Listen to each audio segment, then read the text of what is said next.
The Chicago Bears just interviewed top defensive end prospects and are also looking to close on drafting a stud at the position. And in the meantime, we'll be interviewing top quarterback prospect Caleb Williams. That's tonight.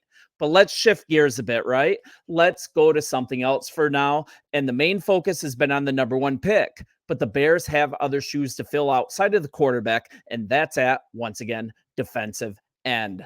I'm going to go to this story about the NFL Combine. I believe this is on yahoo.com. Check out the story. But here we go. When interviewed on Tuesday, Coach Flus, he let us know that finding a bookend opposite Montez Sweat, it's a top priority in the draft. And this is a quote from him.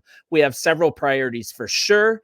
So ordering them is really not. We are just not there yet. Certainly pass rusher is one of them. We've got to make sure that we have somebody opposite of Sweat. We can never have enough of those guys because they affect the game the most. And the Bears also own the number 9 overall pick. That kind of gets lost on the obsession on the number 1 pick, but easily. This could be used on edge if the guy perfectly fits the mold, and many things could happen moving forward toward the draft. And it's very likely some trades are going to go down very soon. So we can't perfectly predict where we're going to be picking, but there are 3 main guys to talk about here. And these were the 3 main guys that Chicago interviewed. And let's start with Florida State's Jared Verse. And then we're going to move on to UCLA's Mr. Latu and Alabama's Dallas Turner. These are the headliners. Chicago's becoming a destination, my friends. And all 3 of these guys, they were all pretty geeked last night. The thought of coming to Hallis Hall, I mean, starting your career opposite Montez Sweat, yes, please. That's a pretty encouraging prospect. Let's hear what Jared Verse had to say after his interview. And I quote, I mean, you land with a veteran guy, you know. I think at the end of the day, I think he knows I'm a young guy. I'm still going to need help. I'm going to need to get the understanding, to get the bearings right. This is what he said of potentially playing with Sweat.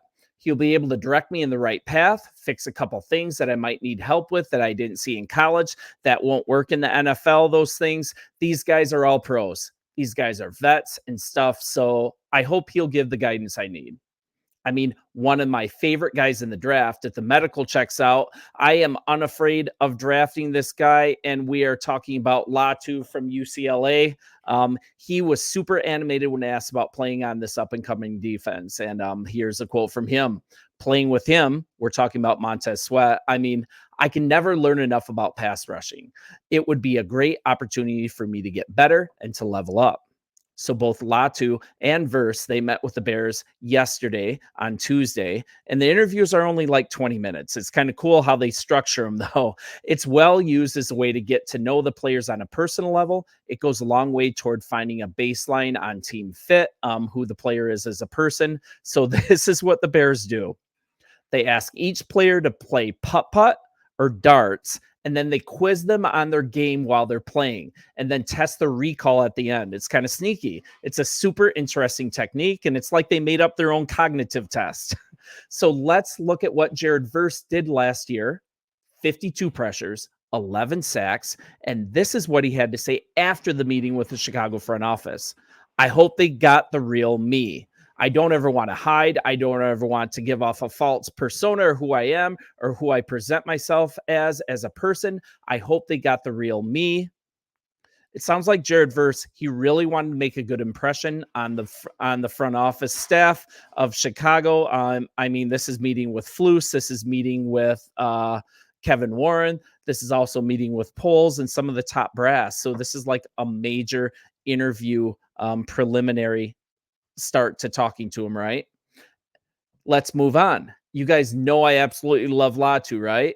But I understand your injury concerns, but I trust the doctors we have. If he gets a clean bill of health, I'm definitely there as the best in this class. And that's based on pure football performance. So let's look at last year at UCLA. 15 sacks, 52 pressures, just an absolute beast at end. And it might be nice to fill an end spot if we can move around in the draft, because end is such a premium position to fill with another free agent. I don't think we want to pay that much for our defensive ends. It takes up too big of a percentage of our salary cap. It's not wise. So I'd way rather draft one of these guys. With Latu, he's not a golfer, at least not in the short game, so he chose not to putt and instead he played darts. He was very optimistic from their meeting and thought a good impression was made. This is what he had to say. Really, I'm competitive. That's what he had to say about his impression he wanted to leave on the Bears. With the darts, when they were telling me, like, okay, get a bullseye, came really close. Really, just when they were telling me to do something, that I really would do it. So I like that competitive edge. I know it's just darts, but I think these things have something to say about who the person is and what kind of player and teammate they'd be. So that's enough with Latu. Let's go to the third interview. We've got Hadley, the highest profile player of the three, and you guys know that's Alabama's Dallas Turner. One thing I like about him, he had a year to play and be influenced by Will Anderson, now the Texans. Anderson's just a big time good character guy, and he just checks all the boxes on the field and off. It's already been done during his rookie year. He just showed out really, really well on both sides, personal and business. Dallas Turner on his own this year, 11 sacks, 55 pressures. Man, these three guys can really get after the quarterback, but Dallas Turner, he's a definite consideration to take with our 9th pick. He really thought the Bears scheme fits his skill set perfectly as well. You guys know the 4-3 that Flus runs, it's driven by the front four doing the major harassing of the quarterback. We don't want to blitz every single time. The front four needs to handle the pass rush. So then the rest, they can drop back in coverage. They can make plays. They can target turnovers. It's just a beautiful way that this defense runs when the front four guys can get to the quarterback. So here's what Dallas Turner had to say. He's saying the Chicago Bears, their defense, for what I was seeing, their defense is built around the pass rush. So being a pass rusher on that team, you get a lot of freedom and opportunities. And he used some big names when asked who he models his game after. He brought up Nick Bosa. He brought up Bradley Chubb. He brought up Hunter from Minnesota. Now, Hunter, he's been linked a lot with Chicago as a potential free agent signings, right? We have 83 in cap space now, but personally, once again, I would rather draft a premier edge and have the cost savings.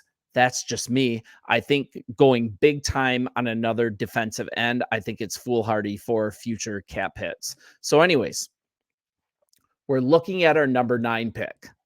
We're looking at the number 1, first of all, that's getting all the press, but this number 9 pick, it might be just as important as the number 1.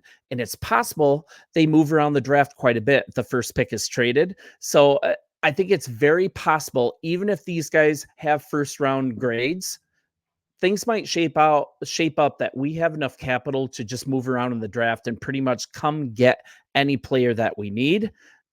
And we're in such a good place, right? The Chicago rebuild, it can be finished off this offseason if they play the cards right. And filling this defensive end spot with any one of these 3 prospects, I think would go a long way toward that goal. If spending the draft capital on one of these guys, though, look for Chicago to fill offensive line needs more predominantly in free agency. If we go defensive end with this number 9 pick, and if we go offensive tackle with the number 9, I think it suffices to say that we go vice versa. And you guys, just thanks for being here. You watch week after week and day after day, and I really appreciate it. You've really helped me get this channel off the ground, and I appreciate you. So bear down, enjoy the combine, and we'll talk soon. See ya.